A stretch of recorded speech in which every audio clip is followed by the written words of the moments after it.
Good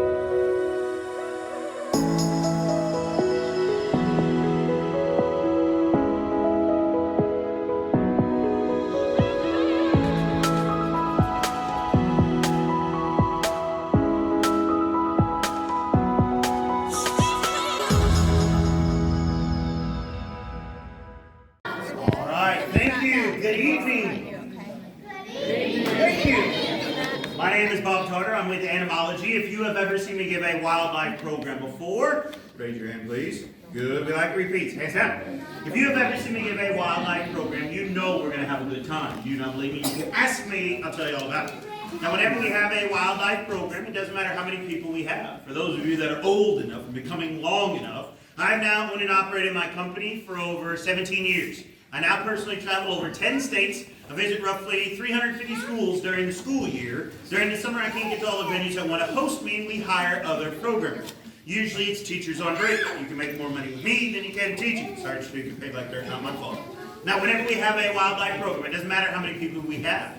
In 2016, I set 2 new personal records. One was the highest attendance program I've ever conducted. The Clarksville, Tennessee Public Library on the inaugural Harry Potter Reading Day had me do a Care of Magical Creatures program. We exhibited animals from the books. We had the hedgehog, the legless lizard, which is like the basilisk, the Burmese Python, and Eurasian eagle owl. 1,487 people showed up for one event.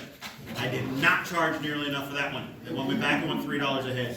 That same year, we had the lowest attended program at the Luxor, Arkansas Public Library. 3 people showed up, and 2 of the librarians working that day. They've now closed that branch. We have some very interesting creatures here that I want you to see and learn from. We have the Madagascar hissing cockroaches. Oh, cockroaches. Now, what we have right here in my right hand is Susan, and my left hand is Phil. There is a difference between boys and girls, your question, and the females are bigger than the males. That is true of even of Susan and Phil in the real world. Now, what we have right here is a very cool insect. You can see they have 6 legs walking around. Now, what is special about these little roaches here is these will make great classroom household pets. They do not fly, they do not bite, and the noises they make are little bitty noises for us. But what is cool about these little herbivores is they're eating plant material that you don't want to eat. They like to eat dead plant material. Bottoms down. So what we have right here is a very cool decomposer. And we need decomposers. We need vultures. We need things like that. There are schools in India that are actually feeding insects to students. They're not getting enough protein in their diet. So we're going to go ahead and put up our cool roaches. We're going to remember that even though an herbivore, they are going to be eating that decaying plant tissue, not the fresh stuff, of course. There's an old pear in there, part of an orange. They ate all the banana, of course, and they're not eating their kale. Now, we're going to get out the next animal. The next animal is a creature that eats only other animals. Meat eater is good. Who can give me that better term? What do we call it? Go. Very good, carnivore. This next one is another one of these creatures that would make a great pet for you. And this is another special little girl that this is her first day of traveling on her own for a while. Bubble. Bubble. We try this. Let's do an experiment. Y'all are going to count with me. We're going to start back here. 1, 2, 3, 4, 5, 6, 7, 8, 9, 10. How does she have 10 legs? Is this some mutant that I found? No. What is special about our arachnids is they have an amazing animal adaptation. Those 2 shorter front legs in the front are actually modified mouth parts used to grab a hold of their prey, drag it to the fangs, and then they stab their fangs into it. They inject a venom that liquefies the inside of the body, and then they come back at a later date and suck it up. It's going to be a lot like a melted strawberry milkshake. The hair off of these animals is going to alert them of a presence around. You see with your eyes, hear with your ears, smell with your nose, touch with your skin. The hair will alert her of moving air currents around her. The next animal is another carnivore. But with this carnivore here, she wants to be asleep right now. What do we call it when you're an animal that sleeps during the day but is awake and active at nighttime? Go. Nope, that's just an example. Go. Hold it back. Very good. Nocturnal. Say it, please. I'd like you all to meet Molly. Say hi, Molly. Hi, Molly. Now, Molly may be a little familiar to you if you've been coming to the Craig F. Public Library. Who can raise your hand and identify? What is Molly? Very good. Molly here is a hedgehog. Not only just a hedgehog, this is actually the African pygmy hedgehog.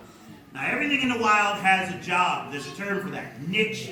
Now, as a carnivore, does it look like she's going to be able to run down and eat something like a deer or a rabbit? No. Look at her. She's going to have to eat things that she can catch, which will be bugs. Beetles, snails, slugs, and grubs. The bigger, the juicier, the slimier, the better. And that's where she uses all of her senses. That good sense of smell to smell out bugs in that leaf litter. Decent eyes for a nocturnal animal. The hearing is important. Large ears. You can actually hear animals climbing through the soil better than you can see them at nighttime. But there's also that good sense of touch, those whiskers. And you never want to debilitate an animal's sense of touch with that hair. There are some African species of hedgehog that get the size of basketballs. But this was food for your soldier. If you're a soldier, you take your hedgehog, throw it in the fire. When the hair was burned off, dinner was done. Again, you may not want to be eating bugs. You can eat something that eats bugs, and it's a lot better. Now that's her upside down dog yoga pose. When she gets scared or nervous, she curls into a little bitty ball. These hairs stick up in all directions. But Molly here is the more social sister. Her twin sister is always grumpy, and she stays up curled up all the time. I know, Brandy has that flash. I want you all to meet Larry. Say hi, Larry. Hi, Larry. Larry here is a very cool green iguana. And we have to remember, everything has that job in the wild. New word, ears open, niche. Say it, please. Niche. And when you look at an animal, you can theorize their niche or their job. When you look at Larry, you can see his eyes are on the sides of his head. That means his food is not running away from him. Do plants get up and run away from you? No. So this animal here eats only plant material. Plant eater's good. What's our better term? Herbivore. Remember that. Do we have eyes on the front of our head? We're supposed to eat meat. What's special about Larry is he is still different from us. Take 2 fingers, touch the skin of your neck. Are you warm or cold? Warm? I've been sweating since I showed up here. Stop breathing. This animal here. I'm up. Devin, borrow your hand. Warm or cold? Cold. He's a cold-blooded creature. He's only going to be as warm as the environment around him. Right now you feel, I'd say, about 67 degrees Fahrenheit. When he's at home in his enclosure, he can get right underneath the basket and can get to be 100 degrees Fahrenheit.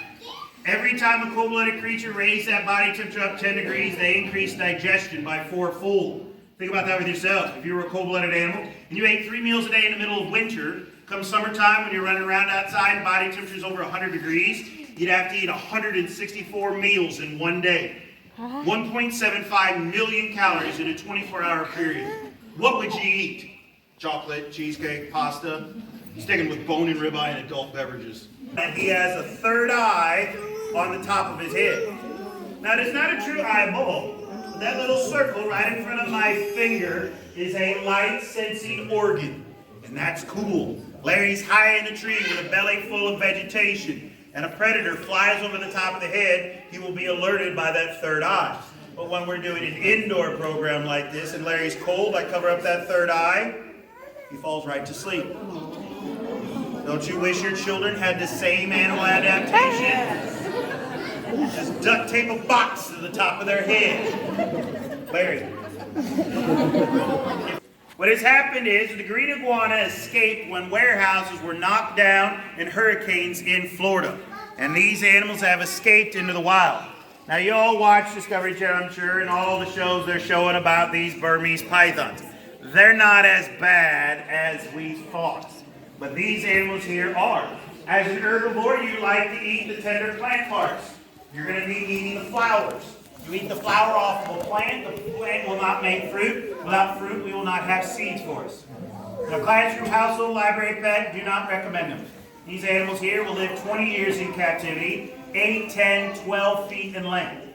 Some species over 14. Now, Larry here was one of the animals that was donated to us by a family that couldn't take care of him properly anymore. And And that's one thing that makes him a good programming creature. When you look at that tail, you can see that slight curvature. That's because Larry, with his first family, wasn't feeding them the correct diet, nor did they have a correct light source. And he has a disorder, which is good, because he cannot use his tail like a normal iguana. Normal iguana can use his tail as a weapon and smack things that they don't want to have around them. But Larry doesn't have that ability because of that disease. Aaron's worked with me on this one. Moving fleshy things are going to look like food for this next creature. You got to be as still as a stone for me. Say your questions. If you have your answers to mine, you can even raise your hand. Oh. Yep. I know it. That's a snake cage.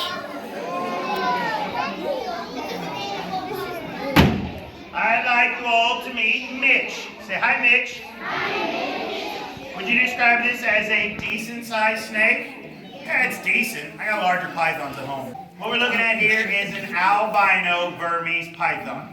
Now, does Mitch have the mimicry skills to blend into the background? No, unless he's at a very weird coffee house.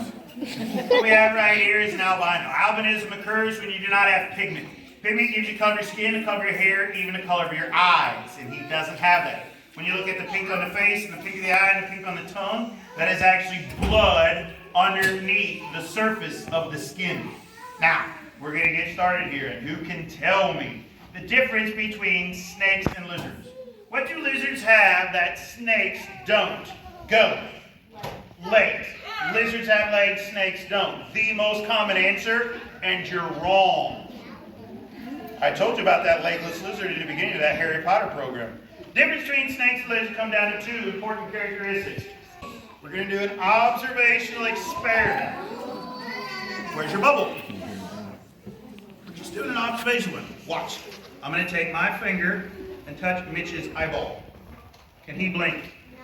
No. Like, poke your eye. Can you blink? Yeah. Snakes do not have eyelids. Lizards do. That is the first of two differences. The second difference. This is important for anybody that's a little snake phobic.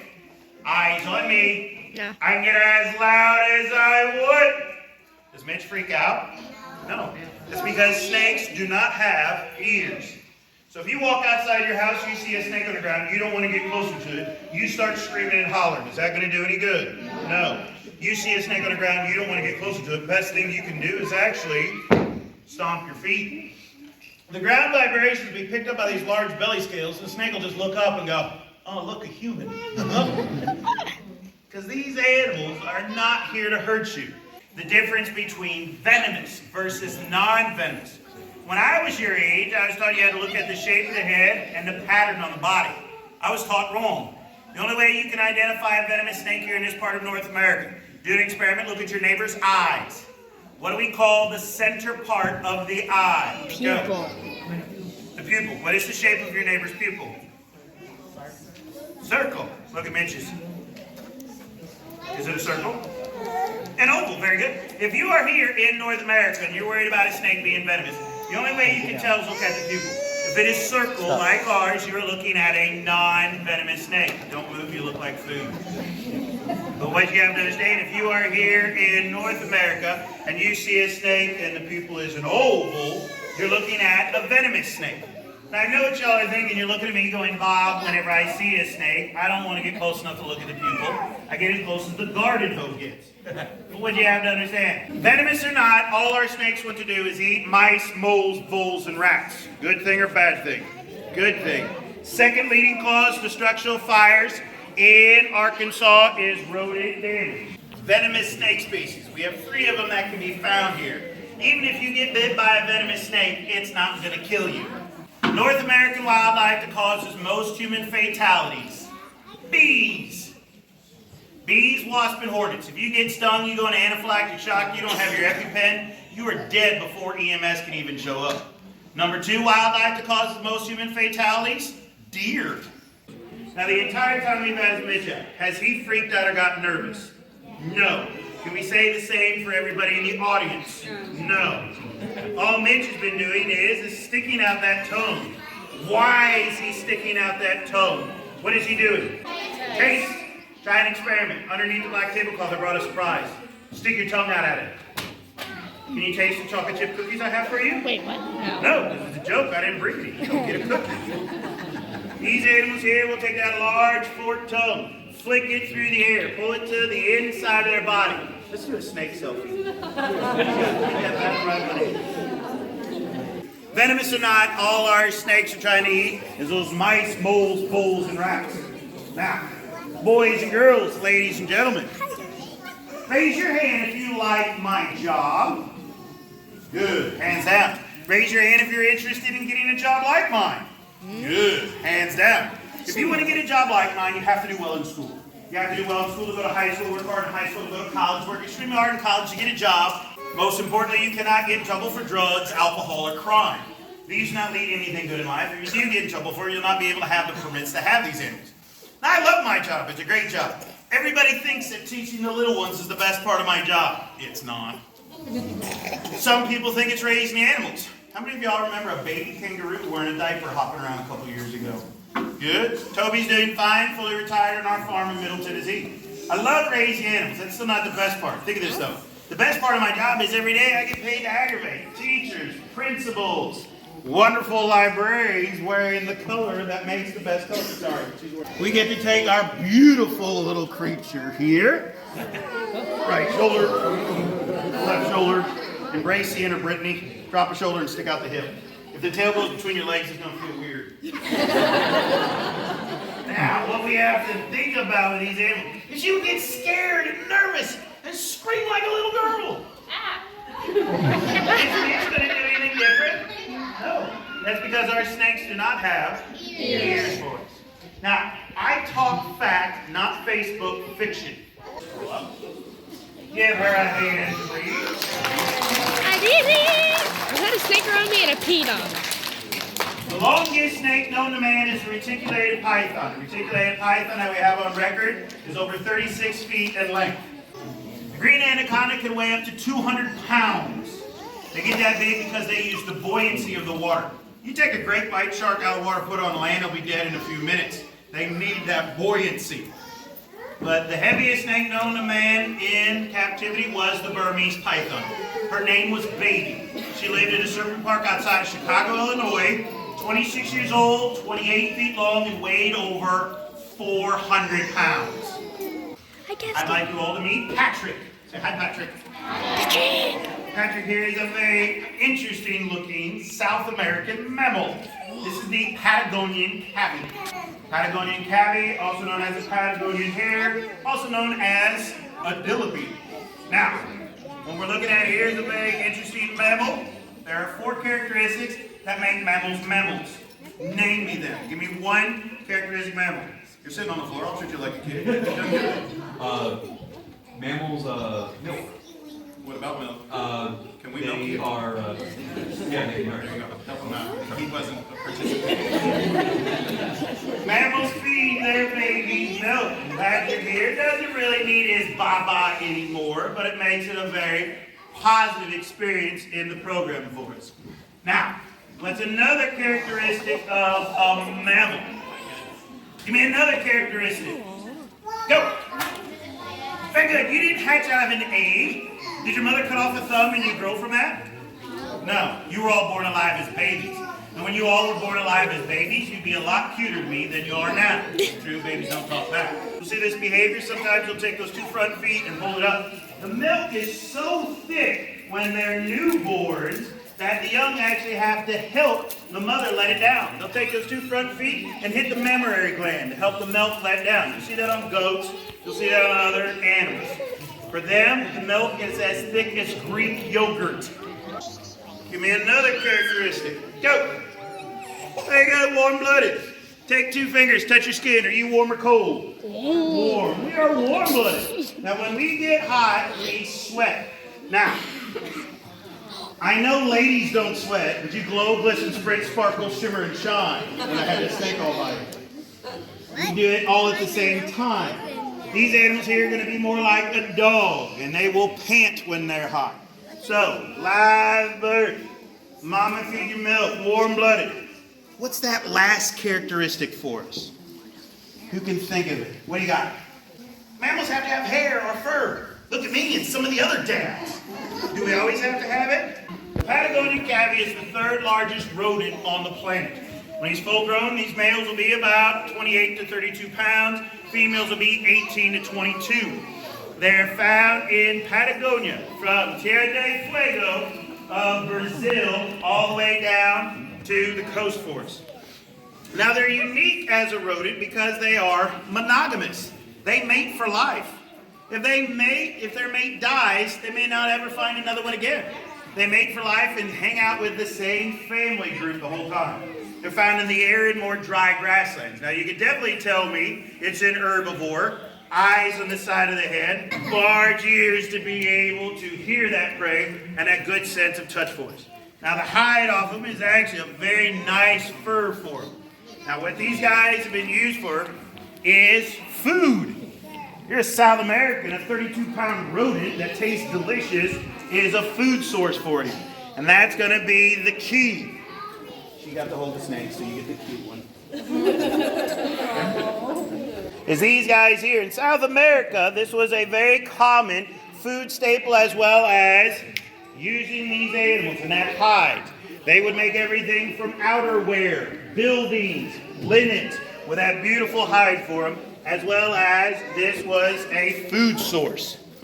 Now, he's basically just a 30-pound guinea pig. No, he's not running around on the floor. The wonderful hydroponics that is growing in the children's department, in between the breaks, all the library staff was feeding him all that beautiful lettuce. And you got a big old belly. But with that being a ruminant, he will be able to digest that cellulose. Now, I know, when we think about this, do you think these animals would make an ideal pet for you? No. He does well with me, but again, we've already established the fact I'm weird. Now, what we want to think about this. Boys and girls, raise your hand if you enjoyed the program tonight. Good. Raise your hand if you learned something. What we want to do is we want to inspire them and get them excited about our natural world and breeds. You have done good. Give yourselves one big round of applause, please. Have a good, safe time. Have fun. Start back school. We will see you all again hopefully this summer.